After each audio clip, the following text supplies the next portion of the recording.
Bismillah. Assalamualaikum warahmatullahi wabarakatuh. Alhamdulillah. Wassalatu wassalamu ala rasulillah. Segala puji dan puja kehadirat Allah subhanahu wa ta'ala, serta salawat dan taslim senantiasa tercurahkan kepada Nabi besar Muhammad sallallahu alaihi wasallam.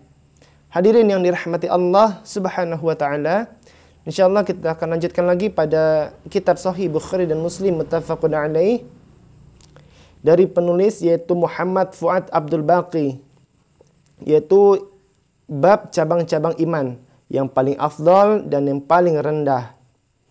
Langsung saja kita masuk pada hadis pertama, yaitu dari sahabat mulia Nabi Muhammad SAW, yaitu Abu Hurairah radhiyallahu anhu. Beliau berkata, Nabi Muhammad SAW bersabda, iman itu 60 lebih cabangnya, dan sifat malu itu termasuk salah satu cabang iman. Hadis ini dikeluarkan oleh Bukhari pada kitab kedua, kitab iman, dan bab ketiga, bab perkara-perkara keimanan. Imam Muslim meriwayatkan 75 cabang. Yang paling utama adalah kalimat la ilaha illallah, dan yang terendah adalah menyingkirkan duri dari jalanan, serta malu juga merupakan salah satu cabang iman. Hadirin yang dirahmati Allah subhanahu wa ta'ala, ada 60 lebih cabang dalam iman. Itu adalah lafaz dari Imam Bukhari. Dalam lafaz Imam Muslim meriwayatkan ada 75 cabang. Namun ini tidak bertentangan karena 75 cabang itu ialah lebih dari 60 cabang. Dan kita titik beratkan ialah sifat malu itu termasuk salah satu cabang iman. Jadi apabila Anda memiliki rasa malu ketika ingin berbuat maksiat, ataupun malu berbuat sesuatu yang menurunkan wibawa, ataupun malu melakukan hal-hal yang kira-kira itu akan mendatangkan kemudaratan, maka itu adalah iman. Karena Nabi Shallallahu Alaihi Wasallam bersabda, sifat malu itu termasuk salah satu cabang iman. Dan yang tertinggi, yang paling afdal, yang paling utama ialah kalimat la ilaha illallah, yang berarti tidak ada Tuhan yang berhak disembah dengan benar kecuali Allah. La ma'buda bihaqqin illallah. Jadi apabila Anda memiliki rasa malu, mestinya Anda pertahankan. Kita pertahankan karena malu adalah bagian dari iman, bagian dari 75 cabang iman. Yang tadi saya sampaikan, yang paling utama la ilaha illallah. Kita lanjutkan pada hadis yang selanjutnya dari Ibnu Umar radhiyallahu anhuma. Beliau berkata, Nabi sallallahu alaihi wasallam melihat seorang yang menasihati saudaranya karena malu. Jadi ada seseorang yang nasihatin saudaranya, kenapa sih kamu malu, kayak gitu. Misalnya ada seseorang yang malu berbuat satu kemungkaran, satu kesalahan, misalnya malu untuk keluar rumah dengan pakaian tidak tertutup, badan tidak tertutup rapi, maksudnya auratnya terlihat. Dia malu, maka itu adalah iman. Nah, seseorang ini menasihati saudaranya karena sifat malu di saudaranya itu. Maka Nabi Shallallahu Alaihi Wasallam bersabda, biarkanlah ia, karena sesungguhnya malu itu sebagian dari iman. Hadis ini dikeluarkan oleh Bukhari pada kitab kedua, kitab iman, dan bab ke-16, bab malu sebagian dari iman. Hadirin yang dirahmati Allah subhanahu wa ta'ala, dalam hadis ini kita harus pandai menentukan atau mendefinisikan makna dari malu dan makna dari gengsi. Jadi kita harus tahu perbedaannya.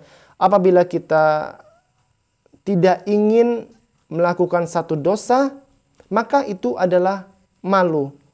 dia malu, rasa itu adalah malu. Tapi kalau kita enggan untuk melakukan, misalnya kita diminta untuk pidato atau menyampaikan kebenaran, kita enggan, maka itu bukan malu. Itu adalah satu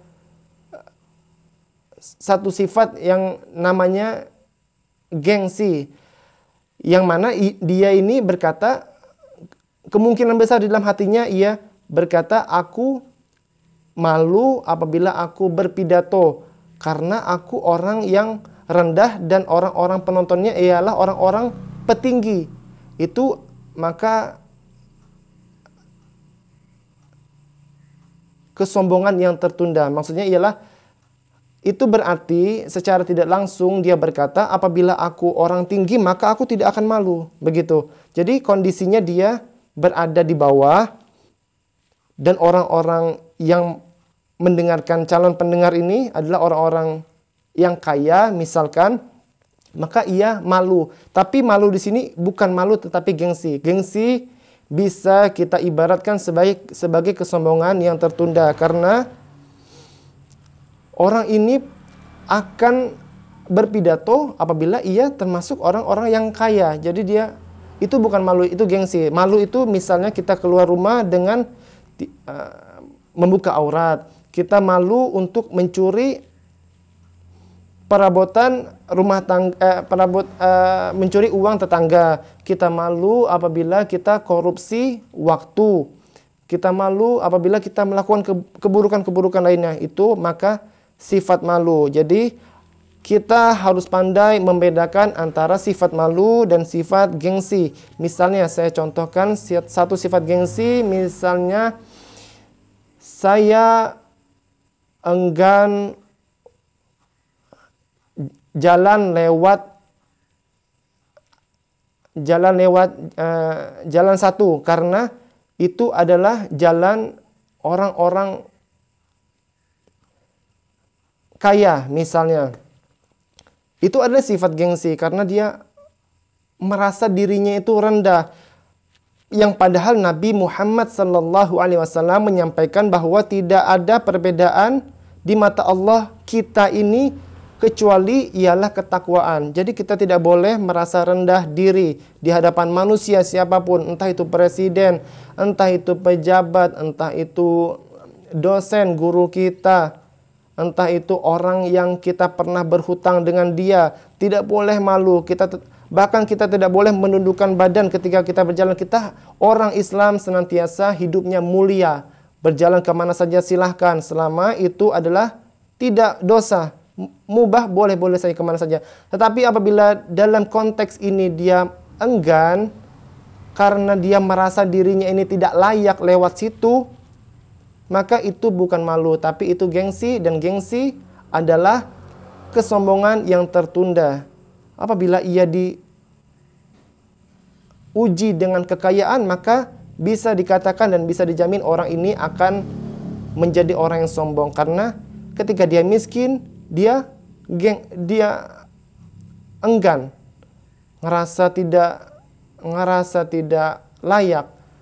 Maka ini adalah bukan sifat malu yang disampaikan oleh Nabi Muhammad SAW tentang sebagian dari iman.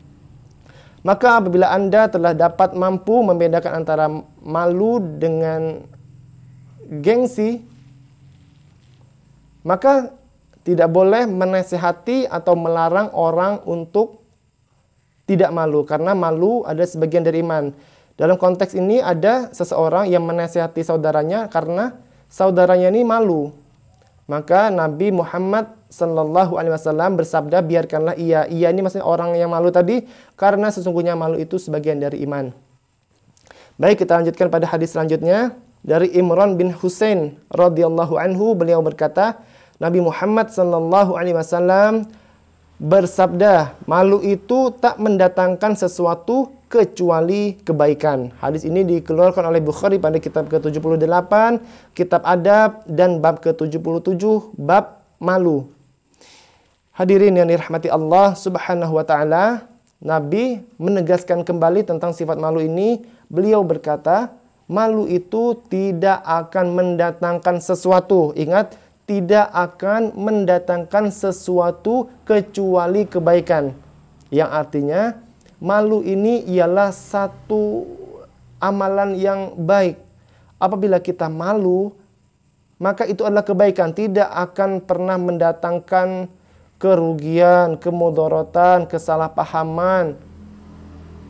Karena Nabi bersabda, karena Nabi tidak pernah mungkin salah. Tidak mungkin Nabi itu salah karena apa yang disabdakan Nabi ialah wahyu dari Allah pencipta makhluk ini.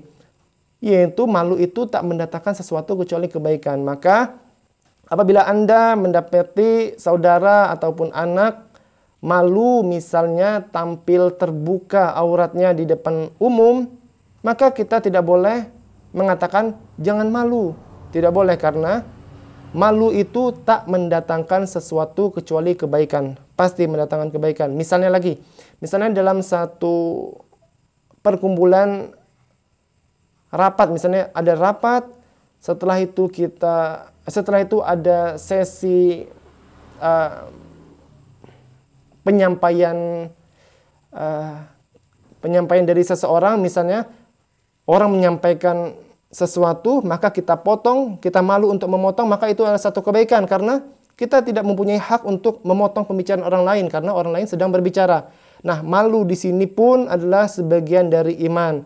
Jadi kita harus mengerti sifat malu ini. Jadi antara malu ataupun dia gengsi ataupun dia takut itu harus pandai-pandai membedakannya. Karena malu ini bukan takut, malu ini bukan gengsi, malu ini adalah kebaikan. Jadi Anda harus pandai membedakan antara sifat-sifat yang saya sebutkan tadi.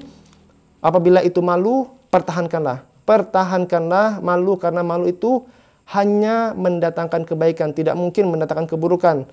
Atas rahmat Allah, setelah kita melakukan kebaikan malu tadi, pasti akan mendatangkan kebaikan. Itu dapat dipastikan, pasti akan mendatangkan kebaikan, seperti halnya kita melakukan kebaikan-kebaikan lainnya. Karena malu adalah kebaikan. Jadi, pertahankanlah apabila Anda memiliki sifat malu. Yang perlu diperhatikan dalam konteks ini ialah masih banyak orang-orang yang tidak pandai membedakan antara malu, gengsi, dan takut. Jadi dia merasa dia malu untuk lomba matematika karena aku tidak pantas. Nah, itu dia takut, gengsi, bukan malu. Jadi dia bukan sedang melakukan kebaikan yang Nabi sampaikan ini. Namun apabila dia malu untuk mencuri, malu untuk berzina, malu untuk memukul, malu untuk melakukan keburukan lainnya, maka ini benar adalah malu yang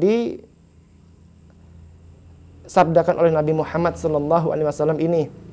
Demikian, semoga Allah senantiasa merahmati kita, senantiasa kita mempertahankan sifat malu kita, dan tidak melarang orang untuk bersikap malu, karena malu adalah sebagian dari iman, dan kita senantiasa bersalawat dan merindukan Nabi Muhammad SAW yang dengan sabda-sabda dan pesan-pesan beliau sebagai tauladan kita, itu adalah petunjuk bagi kita selama kita hidup di muka bumi ini sampai di akhirat nanti.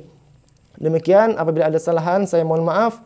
Subhanakallahumma wa bihamdika asyhadu an la ilaha illa anta astaghfiruka wa atubu ilaik. Wassalamualaikum warahmatullahi wabarakatuh.